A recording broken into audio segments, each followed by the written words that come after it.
Orpheus and Eurydice, a myth rewritten and relived. Part 1, The Return of Eurydice. This is dedicated to Emma, who inspired it, and who couldn't care less. Orpheus the shaman defied the powers of the underworld to find his woman Eurydice and return her to life. But when he looked back to see if she was following him out of the realm of the dead, he lost her forever. But what if the story ended in a different way? In Greek myth, Eurydice was a lovely oak tree nymph, a slender girl of striking erotic charm, but poised and elusive in the way nymphs can be. She caught the eye of Orpheus, a poet, shaman, and musician, whose music, played on the lyre, could make nature do marvelous things. Rocks moved, moss crawled along the ground, trees trembled in their roots. Ferocious animals fell down calm and enchanted when Orpheus played and sang. Apart from his shamanistic talents, Orpheus was accomplished in the erotic arts. He traveled constantly with an entourage of wanton, sex-crazed witches called Maenads, who danced orgies in wild places, tearing live animals apart and divining with snakes. The Thracian Maenads were the only women in ancient Greece who wore tattoos, marks of prowess usually preserved for male warriors. These lascivious witches offered Orpheus all manner of erotic pleasures without restriction and made no claims on him. Orpheus lacked nothing from the opposite sex, it seemed. Sexual delight did not attach him to a particular woman. In bouts of erotic delirium with the Maenads, he attained the very pleasure of the gods, carnal and divine at once. But being a mortal man, he was susceptible to the need for affection of a more intimate kind. When he saw Eurydice, he felt for the first time the captivating power of mortal love. He, the enchanter, was enchanted by her sexual innocence. Their delight was mutual, and love erupted vivaciously from their pleasure. In no time at all, Orpheus fixed all his desire on Eurydice. He wanted her and her alone.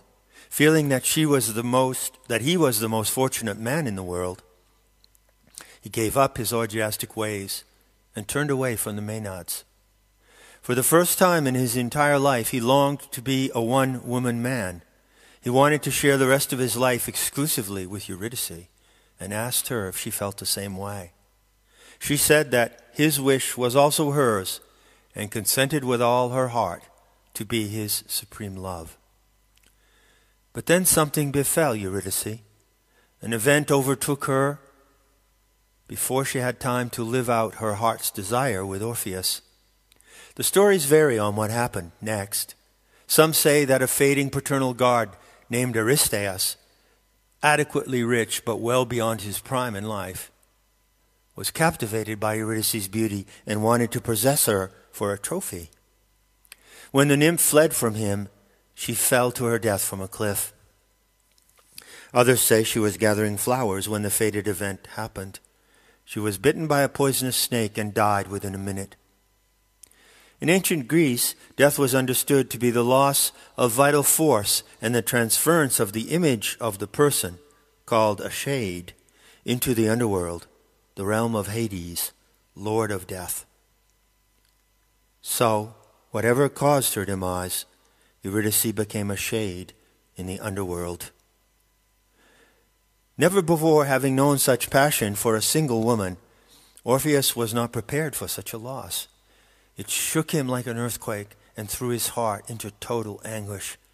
His mind faltered. He verged on suicide and madness.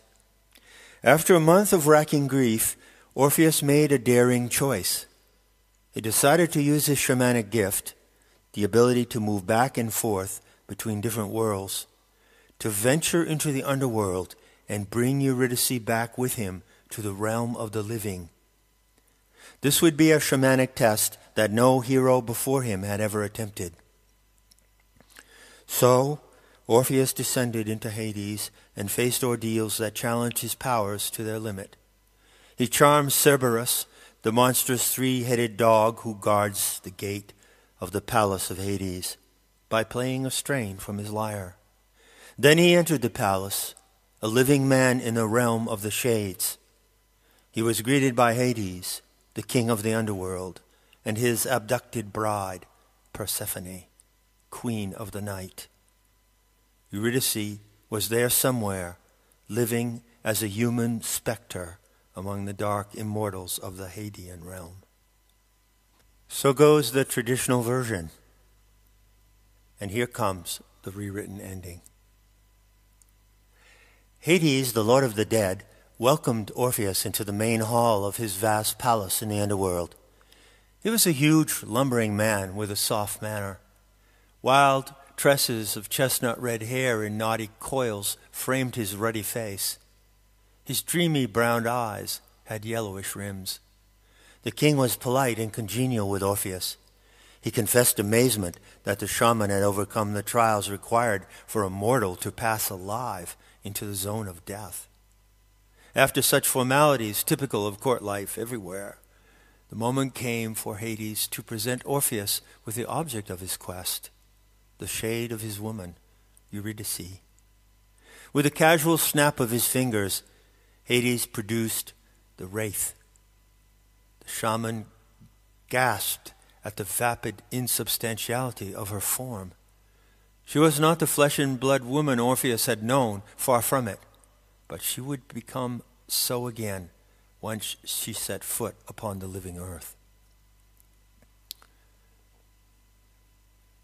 At a regal dinner, Orpheus sat at the center of a long banquet table loaded with food and drink.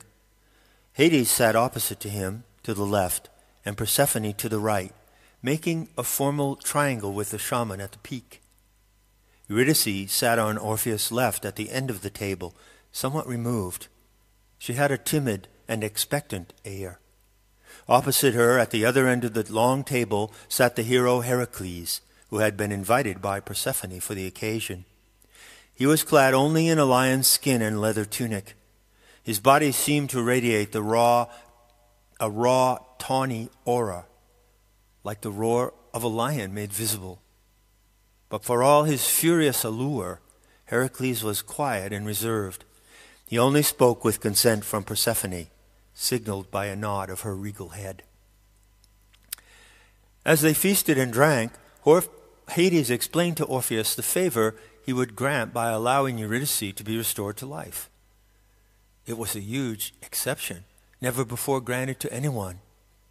Eurydice sat listening, but did not speak, nor did she touch the sumptuous fare spread on the table. From time to time, her eyes caught Orpheus' gaze and held it. It seemed that only her eyes were alive, yet they could not express feeling as living eyes do. They shone with a flat, fluctuating glitter, like hard light glinting on flakes of ice. "In my kingdom, your woman is only a shade," Hades explained. "A wraith, a mortal specter of the ordinary kind, lifeless as a wooden doll. In life she earned no heroic stature, as Heracles did. Here in the world below, she can move in a normal way, and she can listen to what others say. But only heroes like Heracles retain the power of the human voice in my realm. I allow this so that the departed heroes can be consulted by the living from time to comfort and guide those in the world above." He paused, took a long drink of wine, and glanced thoughtfully at Eurydice. "Your woman cannot speak, for a shade has no human voice. She has no weight either, so her footstep makes no sound." The king of the underworld turned his gaze aside at Persephone, who was listening intently to his words. Orpheus caught a glint of complicity in the eye of the ravishing bride of Hades, but he could not detect its meaning. He was close enough to Persephone to hear her breathing in a slow, heavy way that reminded him of a laboring ox. Her breath was a flux of hot and cold, alternating currents. Persephone wore an amber-colored silk tunic decorated with serpents sliding among flowers, and Orpheus fancied that he saw the serpents moving. Her body was laden with silver rings and stone amulets and bracelets of jasper, turquoise, and nacre. Orpheus realized that in that vast hall and the entire realm surrounding it, only he and Persephone were breathing. The shaman sipped discreetly at his wine and turned his attention again to Hades, who resumed his explanation. "No one has ever received such a concession from the Lord of the Dead," Hades announced in a solemn tone. He stressed that Orpheus had one chance and one only to complete his unique mission. Eurydice could return to the world above by following the shaman up the long, winding, pitch-black tunnel that ends at a narrow grotto opening into a flowery field. But if Orpheus were to look back at her, even with a brief glance, he would lose Eurydice forever. The shaman immediately understood and accepted this condition. He turned to the shade of Eurydice and caught her attention with an assenting nod. The poignant expression around her flat, glittering eyes told him that she too understood the explicit terms of their return to the realm of the living. As they drank the after-dinner liquor flavored with opium, conversation seemed to be drawing to a close. But suddenly Persephone gestured to Orpheus with a hand laden with silver and opal rings and cowrie bracelets. In that vast hall, the sound of the tiny shells clicking together echoed like the crash of the ocean on the far shores of the world above. "I would also honor the brave shaman who so loves a woman, exclusive of all others, that he ventured alive into Hades to recover her," Persephone announced in a husky voice. "My king has told you that mortal shades who lack heroic status do not speak in this realm. Eurydice is mute, yes, but not merely because she does not compare to Heracles, and so does not merit the privilege of human expression after death. In death, heroes may still communicate with the living, but no ordinary shade can do the like, for I will not allow it." Persephone turned to Hades and invited his dreamy brown eyes to meet her own. "Indeed, not only do I not allow it," Persephone added, "I do more." Hades nodded his thick-lidded eyes in silent assent. Orpheus thought he detected the hint of an ironic smile on the lips of the Lord of the Dead.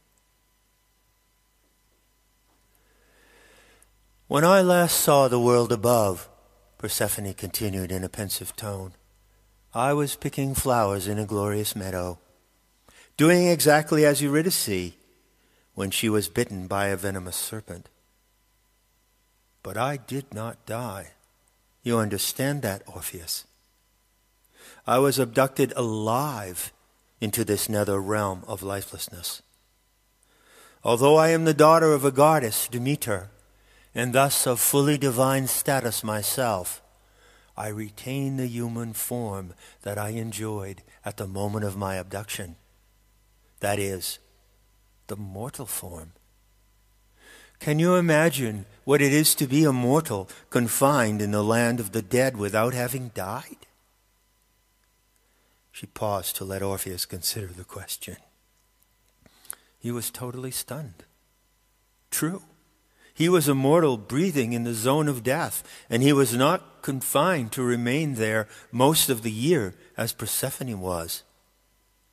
His sojourn in Hades was but a short-term tour. The Queen of the Night smiled wistfully at his astonishment. I was so happy on that day, so pleased just to be a mortal woman, free and young, a maiden on her own, gathering flowers at her leisure. In the upper world I was called Cora because of my dappled complexion. It was said that I emitted a blush of happiness as bright as coral in the sea. but my happiness ended abruptly at the moment of abduction. You see that my complexion has also changed in this world below. Even in my breathing, I must adapt to the weight of this lifeless zone. Peering closely at Persephone's shoulders and arms, Orpheus noticed that her skin seemed to be coated with a dark sheen, or a dull sheen of dark oil. For an instant he saw the skin beneath the oil turn a mottled pink, but the effect faded as quickly as it appeared, and Persephone's entire body assumed the color of wood smoke drifting across the disk of the full moon. At first it was pure agony for me to be here, Persephone told him, a voice now no more than a deep whisper.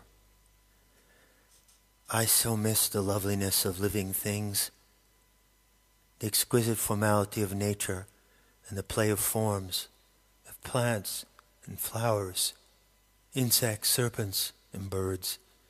I miss the ferocity and playfulness of all kinds of animals, and yes, of humans too.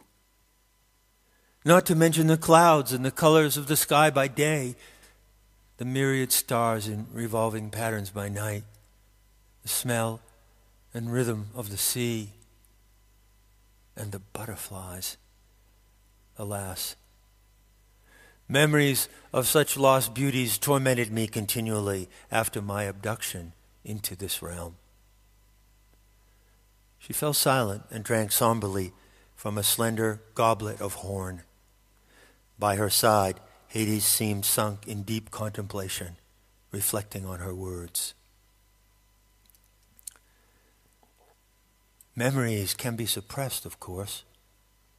Humans can do that. And I, like you, Orpheus, am fully human. Persephone shot him a pointed glance. But even without the memories, I could not bear to hear a word about the beauties of the world above. I could not bear to be reminded of what I had lost. So great was my grief that I forbade any of the shades wandering in this realm to speak, lest they make mention of earthly pleasure and reawaken my pain. I allow no word of the happiness that arises in the world above to be said here, in this hall, in this realm, or any word at all, any report or allusion. But disallowance is not enough. So strong is the human desire to speak. I myself deprive all human shades of the power of speech. I annihilate their voices, making exception only for heroes like Heracles, she said, nodding in the direction of the lion shaman. I do so in respect of my king's wish that the realm of the dead be a source of comfort and guidance for the living. The Queen of Night fixed her sultry, dark green eyes on Orpheus with a penetrating look that made the fine hairs on the back of his neck stand up and tingle. So it is, she said, that in this world I am called Persephone, she who destroys the voice. For a moment, the banquet hall was plunged in blood-chilling silence. The flames leaping from the torches on the wall looked suddenly immobile, like cones of yellow beeswax. Eurydice shivered visibly and dropped her face into her hands. If she had been capable of breathing, she would have sobbed in fear, but she was merely choked and silent. Orpheus felt the spellbinding power of death as never before. He knew it would take all that remained of his prowess, patience, and shamanic skill to lead his woman's shade up the hazardous passageway to life. He was intensely eager now to begin that return journey. Persephone smiled graciously, sensing the shaman's urgency. Pressing the tip of her tongue to her lower lip, she laid her jewel-laden hand casually on the wrist of Hades. The king of the underworld has granted you a rare favor, Orpheus, a unique gift never offered to anyone else. It is fitting that the queen of the underworld do the same. Her smile was seductive, full of infernal attraction, but also gentle and reassuring. Orpheus felt himself trembling all over as he listened for what she would say next. As my gift to you, brave shaman and singer of praise, I grant your woman a voice so that she may call to you as she follows you up the pitch-dark tunnel of return. Because she is a shade and has no footfall, you will not hear her steps. Because she has no breath in her form, you will not hear a wisp of breathing, though she is close behind you.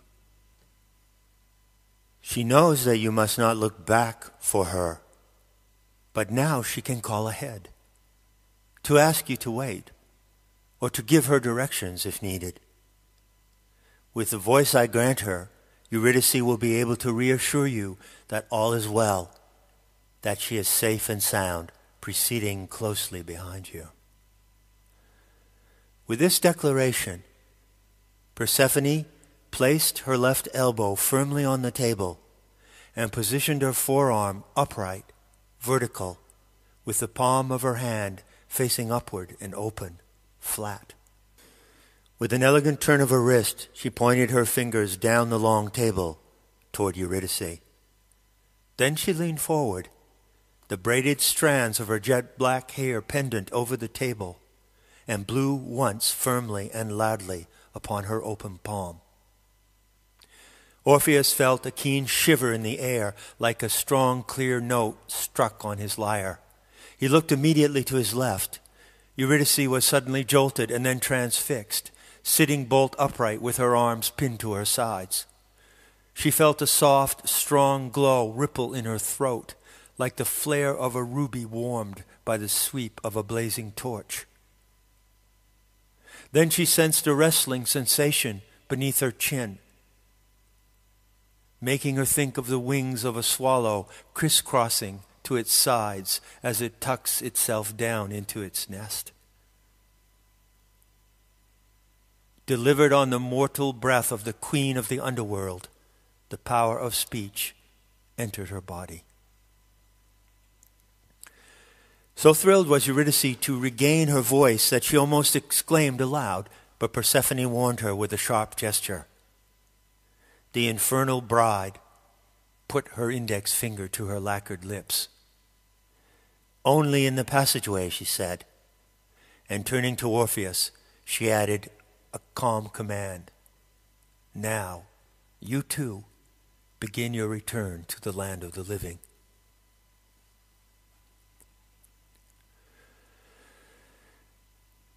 Orpheus leads Eurydice up the winding tunnel from Hades toward the realm of the living. It is a long way, hard and precarious, from the dead center of the earth to the hidden grotto that opens on a sunlit meadow. The passageway is narrow and uneven, with gaping holes that plunge away to right and left. The tunnel is cold as ice and pitch dark. After hours of cautious treading, they enter the last stage of the return, with the passageway ascending steeply toward the threshold of the upper world. Orpheus is suddenly jubilant, confident that his high-risk venture into Hades will end in success. Soon he will have his woman with him, living by his side, the woman he desires, to the exclusion of all others, the only woman he has ever so desired. He will learn to know her in body and soul, and use his lyrical powers to mirror her beauty back to her. He will show her how to dance between worlds, divine the stars, and detect hidden riches, and they will gather together many treasures. They will love each other devotedly and celebrate rituals of sexual delight. Her love for him will make Eurydice powerful in her beauty, rich in humanity, and replete in her womanhood. All this can happen for this fated couple. All this is now about to happen. The upper world beckons. Orpheus is determined to observe the conditions set down by the Lord of the underworld, not to look back. He trusts completely that Eurydice will follow him every step of the way. Besides, with the gift of speech she received from Persephone, she can warn him if anything goes amiss.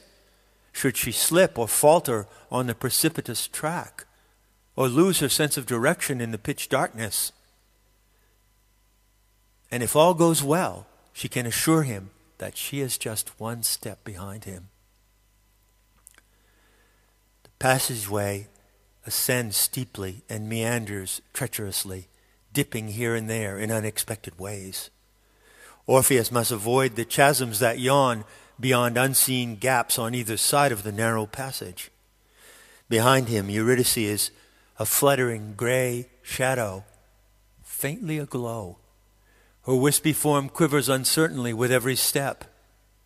In the pitch blackness, Orpheus concentrates intently on the whistling sound of the air current that surges through the defile. Fluctuations in the sound tell him how the path veers right or left and where treacherous gaps are located. Soon they are close to the entrance of the grotto.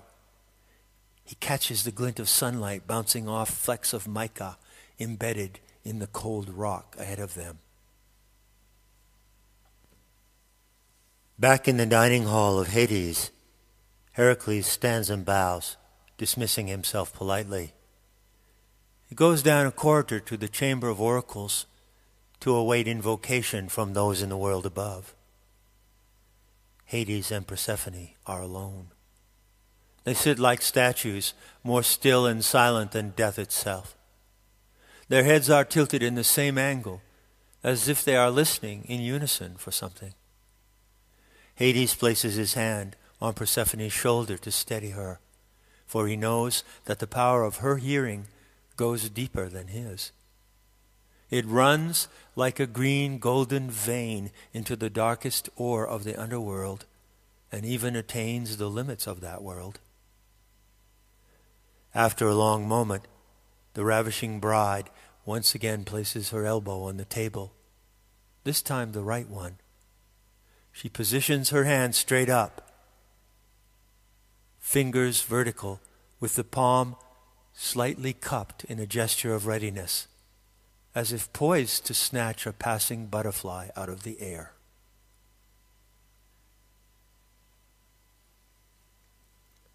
Orpheus now sees the narrow slit of the grotto entrance, and beyond it, a spring meadow rampant with flowers. Remembering that Eurydice, though still a shade, can speak, he calls over his shoulder to her. "Are you there, my woman?" he asks, keeping his gaze straight ahead on the narrow sliver of light, without turning his head, without looking back. "Yes, my love, I am here. I am safe, and I will soon be a living woman embraced in your arms." Eurydice responds, calling ahead in the total blackness. There is a light, cheerful ring in her voice. But Orpheus does not hear a word. In the unexpected silence, his footstep falters. He hesitates and listens intently, but to no avail, for the voice of a shade, devitalized and departed, is caught on the currents that surge in that long pitch-black defile. Reverse currents of subtle, chilling certitude draw all lives physically into death and dissolution in the depths of the earth. And these same currents draw sound as well. When Eurydice calls out to Orpheus, the sound of her words is pulled back on the wind in the passageway like a leaf sucked into a hollow reed. Pulled back all the way to the depths of Hades, where the sound of her voice will be lost forever, dissipating in the unending, lifeless silence of that realm. Persephone sits stock still in the dining hall, waiting and listening. She opens her eyes wide as if in shock. The light of her look breaks into fluid streaks like jade seen under running water. Hades gazes lovingly at her long braids and striking profile, his hand still firmly on her shoulder. As she begins to tremble, his hand steadies her entire body. Suddenly, the words Eurydice called out to Orpheus surge on a frigid current into the banquet hall. Persephone snatches the sound into her open palm and shuts her fingers on it tightly. Now the queen of the night closes her heavy-lidded eyes and takes a long, deep breath. Her eyelids quiver as she reaches down into the depths of her mortal body for the innermost recess of her pain. Then, when she feels the loss of all the beauties of the living world pierce her tummy like an ice-chilled dagger, she sheds one tear for all she misses and for all the anguish it brings her, and leaning forward, kisses the back of her hand and thrusts it open. Her arm, still held vertically, quivers like the string of a bow after the arrow is shot from it. The sound of Eurydice's voice rebounds from Persephone's palm and surges back up the pitch-black passageway leading to daylight and life. Orpheus stands frozen in his tracks, puzzled, thinking that something has gone wrong. Eurydice has not responded to his call. By now he sees a flowering field through the slender opening of the grotto. He can even smell the aroma of the flowers, a mix of gorse and narcissus, for the scent comes to him on the strong backdraft into the tunnel. They are so close to the end of their perilous journey, but Orpheus dares not take a single step into the world of the living unless he is sure, absolutely sure, that Eurydice is with him.